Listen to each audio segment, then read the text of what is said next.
Hello everyone, welcome back to my channel. Today I have another guide for you on the Capybara Go game. If you are new to the game or find yourself stuck at a certain chapter, I hope these tips that I'm going to share with you will be a great help. Now without further ado, let's get started. Now for the first tips, I will recommend you to save your resource. Now this may sound like it's not going to increase your power instantly, but trust me, using your resource at the correct time will push your character power up significantly. Here I have prepared a table of the resource in this game and what I recommend you to do with them. Now for the first two resources, the hammer and gold, you don't need to save these two resources. Just spend them as soon as possible to power up your character so you can move on to the next level. Next, we have the irons, which is used to start up the collectibles. I recommend you to save enough to start up one collectible. This is because there is a task in an event called Capybara Machine that requires you to start up one collectible. Now this might seem like an easy task to do at first, but as you progress, the requirement for a single startup can be quite significant. For example here, the minimum amount of iron that I need to start up one collectible, even at the lowest rarity, require 120 irons and a certain amount of their fragment. These fragments can be obtained by chance, so make sure that you save up just enough to complete the task in the event. Next is gems. Gem is the premium currency in this game and it can be used for various purposes. Unlike many other games where the premium currency is really hard to get, you get plenty of gem in this game. Now my recommendation is to save around 12.5k for the black market event. In this event, you'll be able to buy items for a much cheaper price. So be sure to save up for this event or else you will miss out on a lot of good price items. Next, let's talk about the lucky silver coin. Now this coin is used to draw reward from the event called Capybara Machine. Now at first, this event seems like those kind of event when you spend the coin to draw a reward. And if you get lucky, you get the grand prize. But now, if you look closer, you will see that you are guaranteed to get the grand prize if you draw 500 times. So why not save up this resource to 500 and guarantee yourself that grand prize? Now one more thing I want to point out is this. At the point of making this video, this event is the only place for you to get the advanced artifact. You cannot find advanced artifact anywhere else. The brand price of this event will rotate between advanced mount, new pets, and advanced artifacts. So I would recommend you to wait for the advanced artifact before you spend your coin. Because you can get advanced mount from other events. And you can get your new pet technically doesn't give you that much new advantage compared to your normal pets, but you won't be able to find the advanced artifact anywhere else. So be sure to save up for this event, okay? Now for the last four resources, the spirit stone, the eggs, the horseshoe, and the chest. I would recommend you to save them up for the event, with a few exceptions, of course. The first one being the gem chest. Now gem chest doesn't contribute any value to the event, so just use them as soon as you get. Next one we have the eggs and the spirit stone. Don't start saving up too early. Only save up after you have unlocked 3 pets and at least 4 skills for your pet. This is to guarantee that you have sufficient power to proceed with the game. Okay? Now a brief explanations of the events and why you should save up for them. I have another video giving more detail about this, and I leave the link in the description once it's ready. At the point of making this video, Capybara Go actually have 4 events, namely Pet Growth, Build Growth, Mouth Growth, and Chest Growth. The requirement for this event is simply spend a certain amount of resource. So for example, egg growth event is to open egg. And the amount you can see as required here is 500, 1000, 2000, 3000, and 4000. This is an accumulated milestone, not like you need to spend 500, then 1000, then 2000. No. Okay. And this is for one round. You have 4 rounds in total to fully complete the event. Now each milestone, as you can see here, will give you more resource. Each complete round will give you a big reward such as a hammer, gem, and this silver ticket. You also get a gold ticket, which will be rewarded for those who stand at the top 20 of the event leaderboard. There's been some inconsistent in which event the leaderboard will appear, but usually from what I see it will appear for the pet row, build row, and chest row. It won't appear for the mouth row event. Okay. Now this ticket, both the silver and the gold one, can be exchanged for the advanced mouth in the draw shop. Briefly going through the event, you probably see why I recommend you to save up the resource for this event, right? Because else you won't have enough to complete the event. Simply speaking, you can view this event as you spend and they actually give you a refund. For example, here I spent 500x. After 500x, I got 30x back as a refund. I spent 4,000, I got total of 500x back as a refund. So I spend as a discount rate. And on top of that, I even get hammer, I even have gem, I even have chance to exchange for the advanced mount. So why would I want to just spend my resource as a normal rate? This event is a 3-week cycle, so you have plenty of time to stock up your resource. So now if you cannot finish the whole event, at least try to save up enough to complete one round because you want that 1000 hammer and that extra silver ticket to exchange for the mount.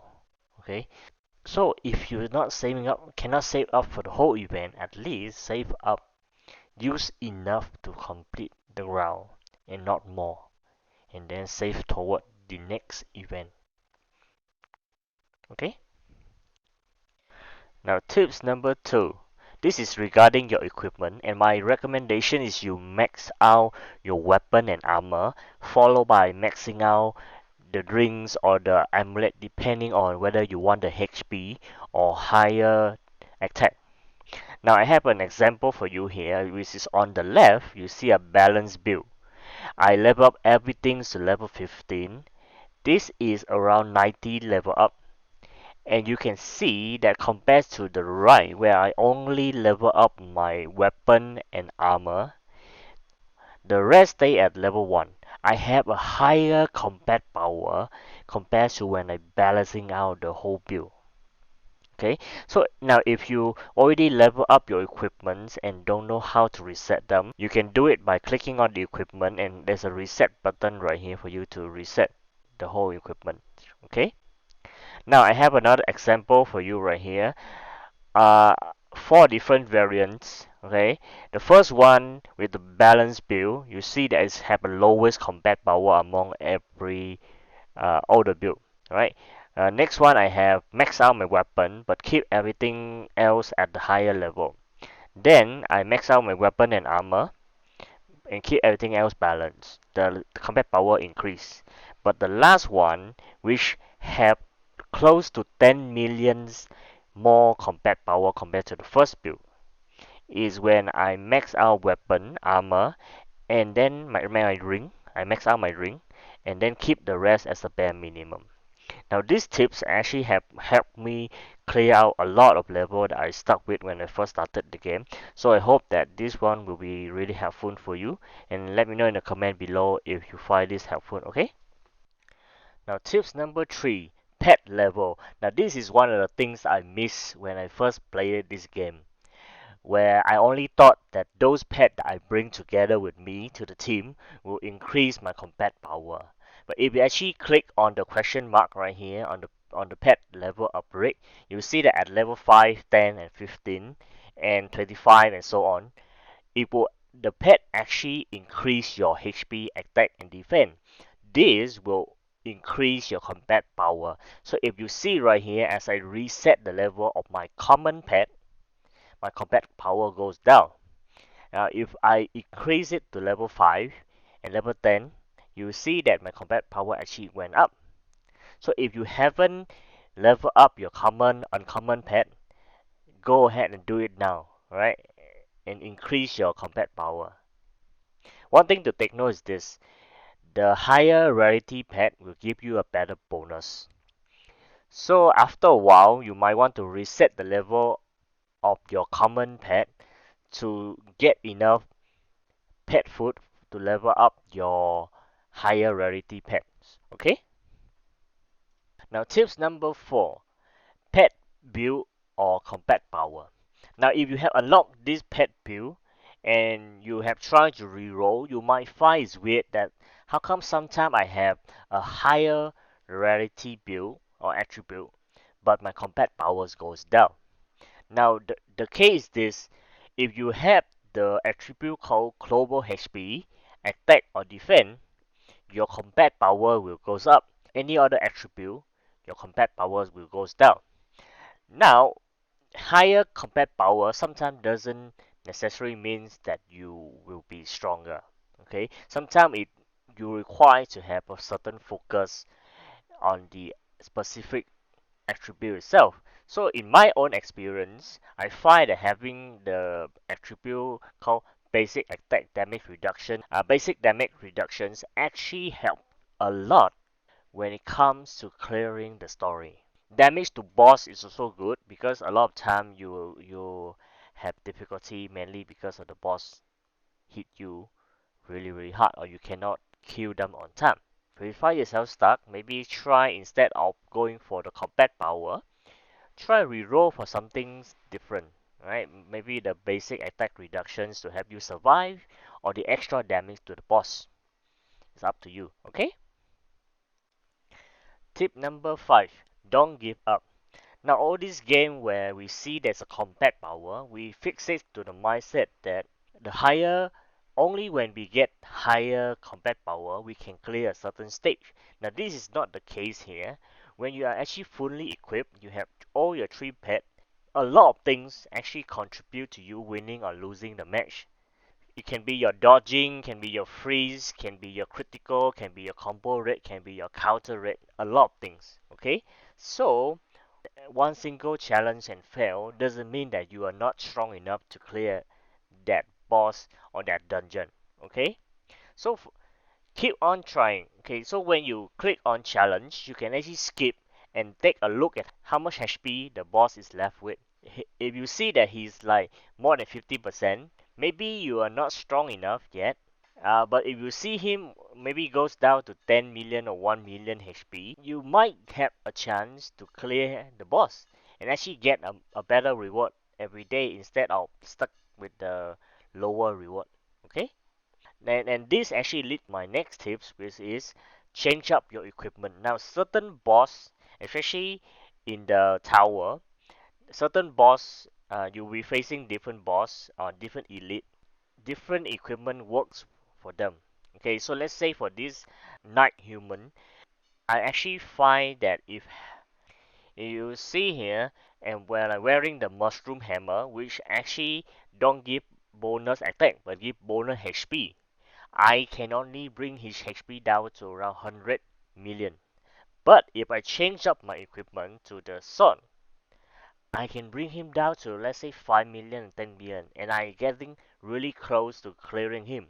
So if you find yourself stuck as a certain elite or boss, try to swap up your equipment. Okay, certain equipment works with certain boss, but not the others. So change it up, mix up your mix up your equipment and see whether you get a better result or not. Okay?